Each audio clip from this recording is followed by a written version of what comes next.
Hello everyone and welcome back to the UConn Huskies Dynasty. I'd like to start off this video by apologizing for the big gap in between episodes. If you didn't see one of the Angels franchise videos where I explained what happened, essentially it's just coming to the end of my semester and I've been job hunting as well, and I just got really slammed for about a week and a half. But now we should be back to normal and I'll get videos out more frequently again. And hey, if you want to help me not have to be as busy, you can hit that sub button and try to help me go full time with this. But let's get into today's Huskies episode. In the last episode, UConn absolutely dominated Kansas State. And in that episode, we saw the breakout of true freshman running back Von Borden, who on only 13 carries had 164 yards and 2 touchdowns. This is a West Virginia team that we tend to beat rather consistently, and they're coming in with a new quarterback this year in Jake Carman, the redshirt sophomore. They still have some really solid position players though, with the likes of Josh Morales, Alex Ogle, and their star wide receiver Marvin Coco. West Virginia currently 2-2 in the conference, 3-3 on the season, very middle of the pack, I would say, in college football in general, facing off today against the number 4 ranked UConn Huskies. To give you a little bit of a recruiting update, we are currently the top team on the number 1 prospect in the country, defensive tackle Madison Steiner. He will be visiting week 8 where we play UCF, and it does look like we're going to be losing out on 5-star free safety Heath Muller. And I'm not gonna lie, it sort of feels like a waste of these 65 points to leave them on him when we are just going to lose him to Syracuse. So I'm going to take the points off. I'm going to leave him on the board just because I like to see the players that we did miss out on. And I'll put him down here at the bottom where he will ultimately commit to Syracuse and go into our list of players we failed to acquire. Visiting during this game against West Virginia is halfback Dennis Blade. He's an athlete but projects as an elusive back. Currently the number 1 team on his board. If we win today, we might get a commitment from him. It does look like Utah is gaining slightly more influence than us per week. The newest addition to the board is Gordon McAdley. Outside linebacker is something we need, and I like pass coverage guys. Here are his scouting results. 88 speed is okay, 91 acceleration is very good. Generally seems like a pretty solid player. Nebraska, the only team interested, we can easily skyrocket up his board. We've also added Chad Hurt, who is another athlete. He has the agile tendency type. He is most likely going to be an offensive lineman, an interior offensive lineman at that. He has really high strength, he has decent speed, and he's got great blocking stats. And he's got some good abilities and some good mental abilities. I really like Chad Hurt quite a bit. And then there's middle linebacker Steve Grimes. Being that we lost out on Kevin Casevaharn to Middle Tennessee, I decided I would try to go back at them and try to snipe away their favorite middle linebacker in Steve Grimes. Not only that, but we do need middle linebacker depth. These guys can always move to outside linebacker. And if we are truly losing Dennis Cullen, it doesn't hurt to get extra bodies in. Welcome back to the Huskies Dynasty, everybody.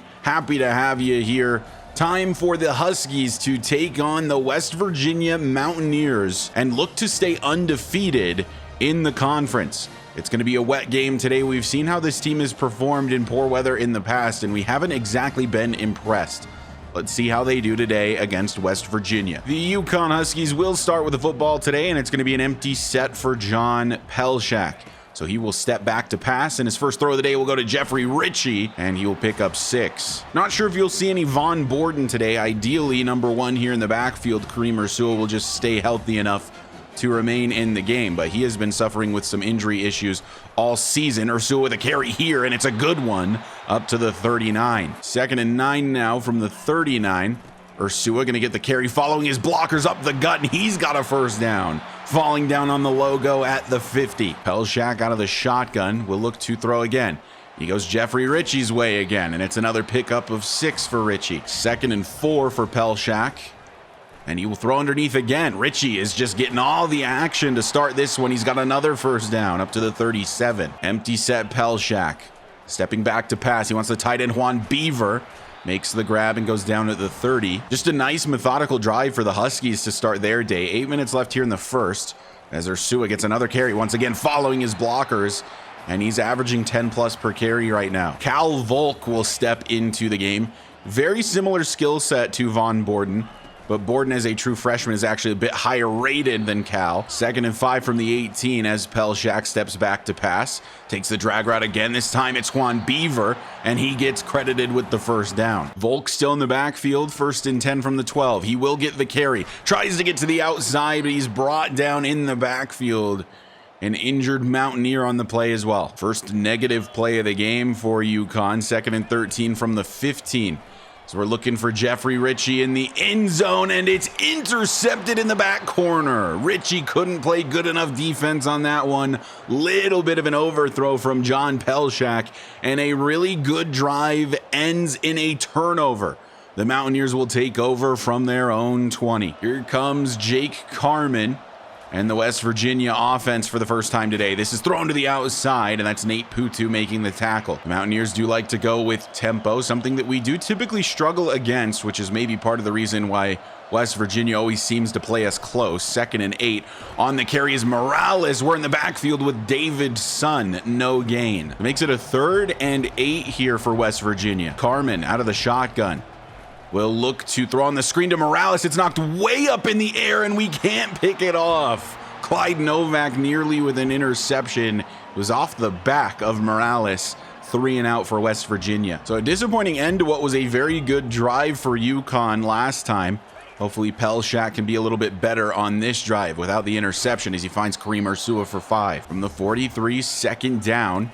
Ursua back in the game. He will get the carry, and he gets credited with the first. At the 37 now for John Pelshak.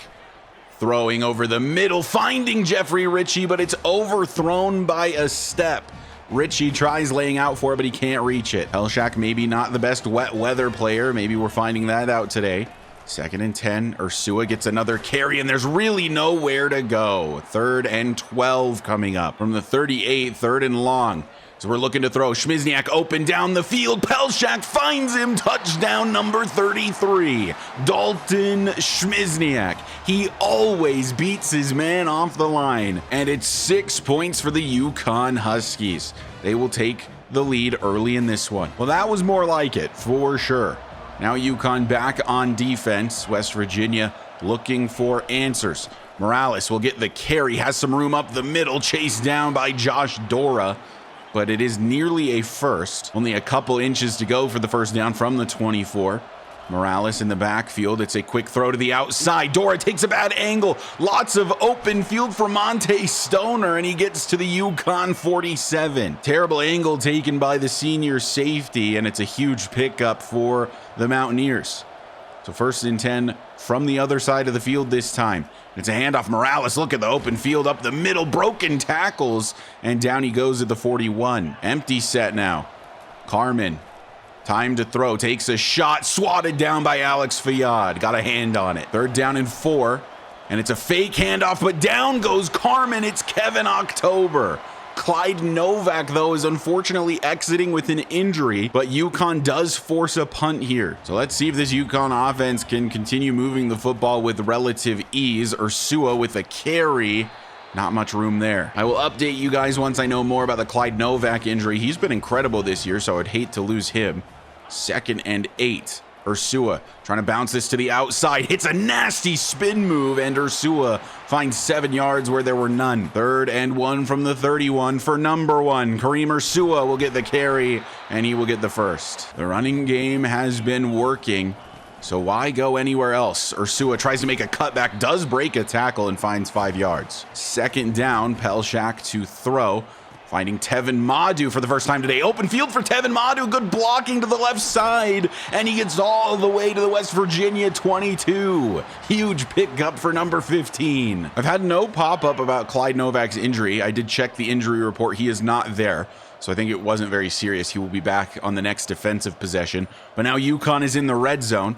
Ursua gets a carry, and that's really well played by the linebacker. That brings us to a 3rd and 8 from the 20. Pelshak looking to throw, and it's going to be intercepted for the 2nd time today. Got a little too much on it. Needed more loft. Beaver had some opportunities there in the middle of the field, but Pelshak just got a little bit too much oomph on it. Too much mustard that time. His 2nd pick of the day. West Virginia takes over. 1st and 10 Mountaineers. There is Novak. He is back in the game. And it's going to be a handoff to Morales. Dennis Colin getting his first TFL on the day. Need to start getting some interceptions if we want Dennis Colin to even consider playing for UConn in his senior season next year. As Carman Back to pass, throwing and over the middle, finding his target. John Catapano can't keep up. It's Monte Stoner. Catapano does eventually chase him down, but it's another huge pickup for Stoner. I believe that is only Stoner's second grab on the day, and it's another huge pickup for him. And now West Virginia approaches the red zone.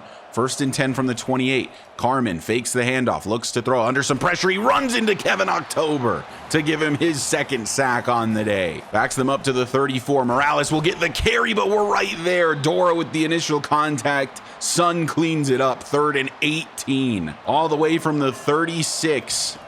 Back to pass, looking to set up a running back screen. Morales has it, but Dennis Colin is all over it. 4th and 19. What a stand from the UConn defense. The Mountaineers are trying this long field goal, 54 yards from the left hash in the rain. The kick is on its way, and if it has the leg, it's good, and it just barely does. Over the post and through. 3 points for West Virginia. The UConn offense has looked very potent. It's just 2 interceptions from Pelshak being the difference, but we've had no issues moving the football, as Ursua is technically not down yet, but he does go down there. Look at that wear and tear for Kareem Ursua. Cal Volk checks in, 2nd and 7. Volk will get the delayed handoff. Good blocking downfield for Cal Volk. And up to the 32. 2nd and 4. Pelshak looks to throw and has his target is Jeffrey Ritchie. And an injured Mountaineer again. Still Cal Volk in the backfield. Gets a carry. Running room for Cal Volk. Makes a nasty juke move and gets a first for his efforts. From the 37 now. Volk on the carry, but the blitz gets through. 2nd down now. Pelshak back to pass, stepping up and throwing this one away. 3rd and 10. 3rd down from the 37. Pelshak back to pass. He wants Dalton Schmizniak in the end zone, and he does not come down with it. He gave his best target a chance, but he couldn't make the grab. So now a 54-yard attempt for Tyreek Hollis. Kick is on its way. If it has the leg, it's got the accuracy, and it does. That is the exact same kick that West Virginia just made. Tyreek Hollis saying, anything you can do, I can do exactly the same. I guess it's not technically better. It's the same distance. 1st and 10 at the 25 for the Mountaineers. 5 minutes left to play in the half, as Morales gets the carry, meeting Nate Putu after picking up 4. 2nd and 6 now from the 29 for Carmen. Calling an audible. Morales to his right. And Morales will get the delayed handoff, and a good tackle from Randy Radovich forces a 3rd down. From the 31, a 3rd down and 4, and it's another handoff. Morales, but Darren Michelle sheds his block and makes the tackle. 4th down and 5. West Virginia will punt it away again. Definitely feels like this game should be a blowout the way this defense is playing right now. 1st and 10 from the 30 for the UConn offense. Cal Volk to the outside. He's got good speed. Cal Volk with the 1st down up to the 43. When Max Cadet went down with that injury, I said that it didn't seem like we had very good running back depth, but it appears that I was wrong. Von Borden, very good last week. Cal Volk has been excellent so far this week. It's another carry, and it's another good one for 7. But in all honesty, I think the people stepping up the most is the offensive line, as their blocking has been excellent as of late, as Volk will get a carry with the jet touch pass, makes a move to at least pick up a couple yards. 3rd and 1, Matthew Bryant, the power back, checks in. He will get the carry, and he will get the first, but only barely. That also brings us to the 2-minute timeout. So before we head to halftime, we'll try to get some more points on the board. Tevin Madu with a catch, a yard picked up. 2nd and 9. As we look to throw, open man down the field. Who is it? It's Dalton Schmizniak. Touchdown, UConn. His 2nd touchdown grab of the day. He is the best downfield receiver in college football, it has to be said. And John Pelshak, all he has to do is put it on him. Touchdown UConn. They'll take a 2-possession lead late in the first half. Plenty of time and all of the timeouts for West Virginia to try to get some points on the board before halftime. Carmen will go to the air, gets it out to his halfback. Nate Putu, good open field tackle. 2nd and 8 as the clock continues to roll. Carmen back to pass, has time, finds his target, and that's a pickup of 7 to make it a 3rd and 3. I also believe that was Marvin Coco for the first time today. Haven't called his name even once. 3rd down. Blitz on its way. Standing strong in the pocket, man downfield, Putu bad in coverage, and it's a big pickup for Keegan President as he finds his way to the UConn side of the field, and West Virginia uses the first timeout. Keegan President is extremely small, number 83 on the right side of your screen. Got to be like 5'6" or something. Down goes Carmen. Kevin October, have yourself a day. In just the first half, he's got his third sack. 2nd and 12, 47 seconds and 1 timeout for West Virginia. From the 27, Carmen, under some pressure, finds Coco again. Actually, that's not Marvin Coco. That's Ben Abel. 3rd and 5. Taking a shot to the end zone. Touchdown, West Virginia. It's Ben Abel beating Alex Fayad on the press. Ben Abel, a big man wide receiver down the field, a very capable wide receiver too. And he will get a touchdown here for the Mountaineers before halftime to keep this one within a score. And West Virginia does start with the ball in the second half, so that was an ideal situation. Also only leaving 11 seconds on the clock. So we head to halftime 17-10 for the UConn Huskies. Can't help but feel like UConn should be dominating this one, the way the defense was playing other than that last drive, and with the way the offense was moving. It was smooth sailing, just a couple bad interceptions from John Pelshak. 1st and 10 West Virginia, starting with the football here in the second half. As Carmen, delayed handoff, Morales, actually some running room here up the middle. Novak and Colin making the tackle eventually. Carmen, fake handoff, Morales, looks to throw, has a man to the outside. It's Keegan President. I was nearly right. He's 5'7", 181. The guy is very small. And he's not fast either. 83 speed. 1st and 10 now for the Mountaineers. Quick throw, it's President again. Suddenly, Carmen has found his favorite target. 2nd and inches. Line of scrimmage is the same as the first down marker as President makes another grab. As Nate Putu has been terrible in coverage today. Suddenly, Keegan President is the best player on the Mountaineers. 1st and 10 from the 47. They're in UConn territory. And it's a fake handoff. Morales read option. Carmen takes off. He's faster than he looks. And he's got a first down up to the 34. It's the first time we've seen Carmen run all day. Was not anticipating it. Carmen calling an audible. West Virginia looking like a new team here to start the second half. But Adonis Keogh not going to fall for the fake that time. Carmen back to pass. Keogh says no thank you. First sack of the day for Adonis. 2nd and 16 from the 40. It's a handoff. Morales, Darren Michelle. He has arguably been our best run defender this season, proving why again. So 3rd and forever for the Mountaineers. Maybe out of field goal range at this point. All kinds of time for Carmen though. How is that man so open? Touchdown, Marvin Coco. And West Virginia with the PAT will tie this football game up. I'm going to have to take a look at the replay. We were in cover 3. So there should have been a man deep in that zone. It looks like it was meant to be Nate Putu, and he was just lost. And free down the field is Marvin Coco. And here is the issue. It wasn't Nate Putu. Apologies for calling him out. It was Justice Willis. And in trying to follow his man downfield, he ran into Randy Radovich and just left the best wide receiver on this West Virginia team wide open. That is terrible defense. Back on offense, and suddenly it's a tie football game. 17-17. Kareem Ursua will get a carry. Nowhere to go for Kareem. Cal Volk checks back in for 2nd and 11. Pelshak throws it to Volk on the halfback screen, and he will pick up a good chunky yardage to make it a 3rd and 3. From the 32, 3rd down, 3 yards to go. And a throw for Kareem Ursua. Has to turn this upfield before going out of bounds, and he does. 1st down, UConn. Volk gets a carry, trying to break this to the outside. Good speed from Cal Volk. Tries to juke 3 men at once. And my word, can we stop having these halfbacks get injured?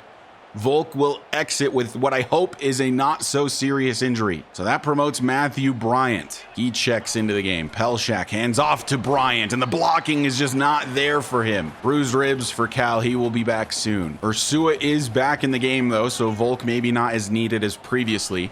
3rd and 1. Ursua will get the carry, and he has the first down easily up to the West Virginia 46. Empty set for Pelshak. He's back to pass. He's throwing a deep one for Jeffrey Ritchie. Far down the field, Ritchie makes the grab, but he can't tiptoe the sideline. First and goal at the 2, a downfield shot to Jeffrey Ritchie. Wildcat formation from the 2, Ursua the quarterback, Bryant in motion. Matthew Bryant will get the carry, and with a good block from Randy Ty, he will get to the end zone. 6 more for UConn as they'll retake their lead. And now we just have to hope that the defense can find the form it had in the first half to maintain this lead. First and 10 from the 11 for West Virginia. They start from their own 11 because the return was so terrible. Morales only able to get a yard back. Now it's a 2nd down and 9. Morales on another carry. It's an okay one to set up a 3rd and 5. And now on that 3rd and 5 from the 16. Throwing, and that is completely off the mark from Jake Carman. Must have been a miscommunication. I mean, I can't figure any other way it would miss that badly, but a 3 and out for West Virginia. First and 10, UConn starting in West Virginia territory. Back to pass is Pelshak. He's got Jeffrey Ritchie wide open, but he misses the mark. Pelshak struggling a little bit today with the bad weather. His completion percentage is good, but when he's missed badly. 2nd and 10 from the 45 as Ursua will get a carry. There's not much there, so now it's a 3rd and 8 after the bad miss. From the 44, Pelshak back to pass. He wants Jeffrey Ritchie, and he actually holds on to that through the contact. Big blitz sent from West Virginia. Pelshak got it in there quickly. 1st and 10. Pelshak goes over the middle. Tevin Madu with the grab, and Madu picks up 8. 2nd and short for Pelshak. Looks to throw again, has Madu again for free. Nice juke move from Tevin Madu to find a few extra yards. It's going to be these types of situations where I think we're really missing Max Cadet, where we're close to the end zone and it's just a lot more bottled up in the middle. Ursua gets the carry and he just doesn't have that type of power. 3rd and 3. Pelshak looking to throw, running out of time, scrambling to the right side. Nothing but green in front of John Pelshak. Touchdown UConn. What a way to escape the pocket and find 6 rolling to his right. Huskies extend the lead, now up by 2 scores. Also, big shout out to Kareem Ursua. That is an excellent block picked up. That is what allowed Pelshak to be able to roll out like this. Another just absolutely horrendous kick return. They should just start taking a knee in the end zone or something. Start from their own 10 this time. Quick throw, incomplete, still in the air. Oh my goodness, I thought the West Virginia player was gonna catch that for a second. That was launched way up. Man in motion, it's the tight end. And it's gonna be a keeper for Carman. Nothing but green in front of Carman as he finds a 1st down. Morales, number 24, out wide to the left, and it's a throw for him. Catapano gets there and makes the tackle. Well played from John Catapano. 2nd and long now. 2 men in the backfield, one of them being the tight end. And it is a handoff to Morales. I thought he was going to find some room there, but Dennis Cullen said no. 3rd and 8 for West Virginia. Gotta imagine they're going to the air. Jake Carman calls an audible, taking his time. No need to rush it. As he looks to throw. And to the outside he does, and finding Abel. Surprised he held on to that. It was pretty good coverage. So they get to reset with the fresh set of downs. Handoff Morales, no fake, it fooled even me. Carman gets that off and it falls incomplete. So a 3rd and long situation for West Virginia. Carman scrambling, running into Adonis Keough, who gets his 2nd sack of the day. Our edge rushers are doing their jobs. Kevin October, Adonis Keough setting an excellent edge time after time. Feel like half of their sacks they end up getting just because the quarterback scrambles into them. That's the 5th sack on the day for the Huskies, and it's going to be a punt away for West Virginia. So it got a little bit scary there at the end of the half and the start of the 2nd half. But now it feels like UConn back in control. Kareem Ursua tries to hit his patented spin move, but nobody falls for it this time. Final quarter of action here. Pelshak gonna step up and scramble. He's got a 1st down carry, and he slides down at the 24. Now Ursua will get a carry, takes this to the outside, and only picks up a few. Another West Virginia injury. 2nd and 7 from the 22 as David Gastineau checks in and is the beneficiary of the wide receiver screen. Another West Virginia injury. 3rd and 3, Pelshak back to pass. Wants his man over the middle. It's Tevin Madu. Always seems to be good for a 1st. 1st and 10 from the 13 now. Pelshak back to pass. Throwing in zone. Dropped by Jeffrey Ritchie. It was on the mark from Pelshak, and Richie dropped it. Jump forward. It's 3rd down and 3 from the 6. Pelshak back to pass. And he wants his tight end. It's Juan Beaver for 6. Touchdown, UConn. And they have taken firm control of this one. 38-17, down 3 scores are the Mountaineers. Carmen back to pass under some pressure, nearly intercepted. It's swatted away by Alex Fayad. Carmen back to pass again, setting up the running back screen. Good block on Dennis Cullen. You don't see that super often. No first down though. 3rd and 1 from the 24. Morales in the backfield, ready for a carry if he receives one. They move the tight end over to the right side, acting as a fullback. But it's going to be a carry for Carmen, and he is going to get the first down, fighting for extra yardage, in fact.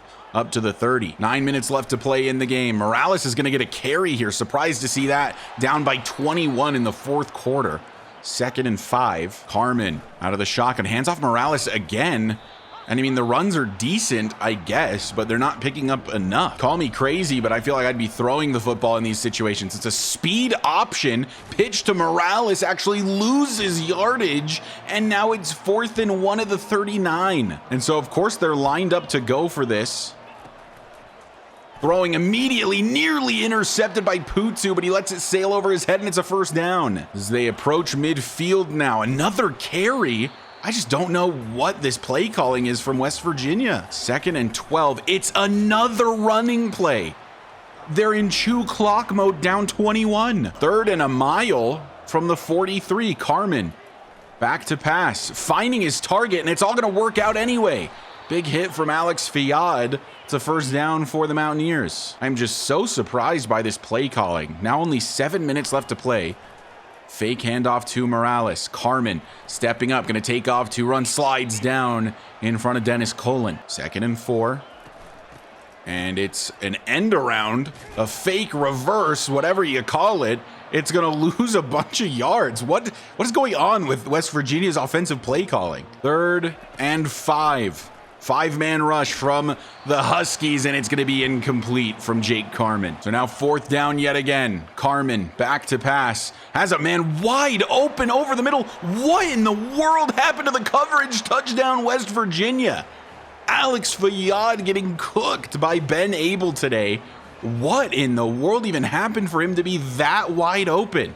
Touchdown, West Virginia, still down 2 scores, but they make it a little closer. I'm going to assume that these 2 defenders ran into each other, and that is basically exactly what happened. It's essentially a pick play. I believe this would be a penalty if this were real life. Fortunately for them, it's college football 25. But Fayad just gets caught up on President, and his man is just wide open. So full chew clock mode for the Huskies. I'll let you know if anything interesting happens, but just know that I am trying to burn away what's left of the clock here as Ursua fails to get any yardage. Another week, another victory for the UConn Huskies. We did add a garbage time field goal there at the end. 41-24, your final. And honestly, a performance that was dominant, but should have been more dominant. Pelshak earns player of the game, but he also, I think, is the reason that it wasn't as dominant as it could have been. But the man is a gunslinger, if ever there was one. 4 touchdowns, 2 interceptions on the day for John Pelshak. And to be honest, that's just a team that can't really compete with us anymore. We have outgrown West Virginia. It used to be close between us and them, but these days it is all UConn. Here's John Pelshak's stats. 25 of 33, 300 yards on the dot, 75% completion percentage, 3 touchdowns, 2 picks. There was a rushing touchdown, so it's 4 touchdowns, 2 picks. Really an incredible day. Just those 2 bad interceptions. Should have been an even more dominant performance. But man, is he not super fun to play with? He is super, super accurate. You can gunsling like crazy with John Pelshak. I think hence why I'm doing that so much this season, and hence why there's more interceptions. He's just a really fun player. He's athletic enough to make plays happen with his legs, and he's got a strong arm. He's incredibly accurate. Maybe the most fun I've ever had with a quarterback I've ever drafted on the channel. Although I know obviously he wasn't drafted, but you know what I mean. Rushing, Cream Ursua 21 for 98, 4.6 average. Cal Volk 18 for 103, 5.7 average. So I mean, it wasn't as good as Von Borden's day from a week ago, but it was still really good. And I'm pleasantly surprised with these backup halfbacks halfbacks we do have, except for Matthew Bryant. He just lacks that speed. The real difference between him and Max Cadet is that Cadet was a few inches taller and a little bit faster. So while Cadet was truly a power back, he could make some moves like an elusive back. He could play a little bit of both ways, whereas Matthew Bryant feels undersized to be a power back, and he doesn't have the speed to make up for it as more of an elusive guy. I think he's definitely the weakest halfback on the roster, but we'll see if he can continue to develop. I'm very impressed with Cal Volk, however, and of course Von Borden. Receiving, everyone got their fair share today, especially the top three guys. Tevin Madu 6 for 61, Jeffrey Ritchie 6 for 90, Dalton Schmizniak 5 for 106, 2 tutties for him, Juan Beaver 3 catches with a touchdown, even David Gastineau got a catch. Defensively, Dennis Cullen continues to just be an absolute menace in the middle. As crazy as it is to say, I think he might be the best middle line. As crazy as it is to say with the linebackers we have had on this team in past seasons, I think he might be the best we've ever had. The guy is just absolutely disgusting. His speed is such a difference maker. It's unreal. He leads the team in total tackles and solo tackles. TFLs though is Kevin October, who had a great first half. Didn't really do anything in the second half, but 3 sacks in the first. Adonis Keogh was a lot more dominant in the second half, getting 2.5 sacks, along with Darren Michelle's half a sack. Again, no interceptions for us. Couple missed opportunities. I feel like we could have had them. UConn continues to dominate, and with recruiting out of the way for the week, we will go ahead and advance to week number 8. Byron Harper, the 5-star middle linebacker, commits this week. That is not one I was necessarily expecting. And Dennis Blade, the 5-star athlete, commits as well. Got to recruit all the way from California to head to Connecticut. So we add Byron Harper to the list of commits, another middle linebacker. Him and Tyree Welsh should combine nicely in the middle for years to come. Byron Harper, 90 speed, 93 acceleration, and has bronze house call. He is the exact archetype of middle linebacker that I like. And then we got Dennis Blade, who is an athlete. He's an elusive back. He has 90 speed, so he's not the fastest. He has great agility, change of direction, and acceleration though, and with a really, really good juke move. Running back depth, something that I felt like we needed more of after the Max Cadet injury, and now we've got a little bit more of it. And for a lot of these guys, they're not particularly close to committing, so it might be a little bit before we have our next one. The closest guys right now are Madison Steiner, the #1 player in the country. He is actually relatively close to committing and might do so if we can win our game against UCF in week 8. And then Raheem Hacker, the right tackle, who also visits during that game. Everyone else has still yet to lock out their top 3. So outside of those top 2 guys, there is some waiting to be done. And to be honest, I think we're done scouting at this point. If we get all these players, it would already be too big of a class. So we're just going to go in on these guys, see who we can round out our recruiting class with. Here's a look at the top 25 after yet another week. Nebraska beat Rutgers 62-0. Rutgers should maybe shut down the season after that. Oregon are the top dogs right now, the top ducks, if you will. Then Nebraska, USC, UConn, Georgia back up to 5th. Arizona, Kansas State jumps to 7th after a win over Cincinnati. Ohio State, Notre Dame, and Pitt round out the top 10. Pitt, with a loss to Boston College, fell out of the top 5. And then here is the rest of the top 25. As near the bottom, you've got teams like Auburn, Arkansas, and Tulane. Auburn was 8th last week. They dropped all the way to 23rd after losing to Texas. Kind of crazy scenes that the top 3 teams are all Big 10, and then a Big 12 team in UConn. First SEC team in the top 5 is Georgia, and then you don't find another SEC team until number 12 in LSU. So the SEC has really fallen off in this universe. Granted, they're all still very, very good, and of course they're kind of just eating each other alive. That's kind of what happens with the SEC, but still crazy to not see a bunch of them at least in the top 15 or so. So here's a look at the Big 12 standings. We have now played 4 conference games. We are 4-0 in the conference. The only other team that is undefeated is North Texas, and I didn't mention it looking at the top 25, but they are receiving votes. They're currently ranked like 28th if it went out to the top 30, and because it's based on conference record, if things continue the way that they are, it would be us and North Texas in the Big 12 title game, which is interesting considering we are the 2 newest teams to the Big 12. Kansas State, though, I think is probably our main rival. Oklahoma State is also having a very good year. I gotta imagine that if we did play Kansas State again, it would not be quite as dominant, but who knows? But anyway, that is going to do it for this episode. Thank you guys so much for watching and for the continued support. As always, a big shout out to the channel members. If you want to become a channel member, you can do so by hitting the join button down below for as low as $1 per month. Also, going forward, episodes may return to 2 games per episode. We'll sort of play it by ear, but if we're continuing to kind of dominate opponents, then I will likely start doing 2 games per episode just to speed things up as we are rapidly approaching college football 26. But thank you guys so much much for watching, and I will see you in the next episode where we play one of our rivals in UCF.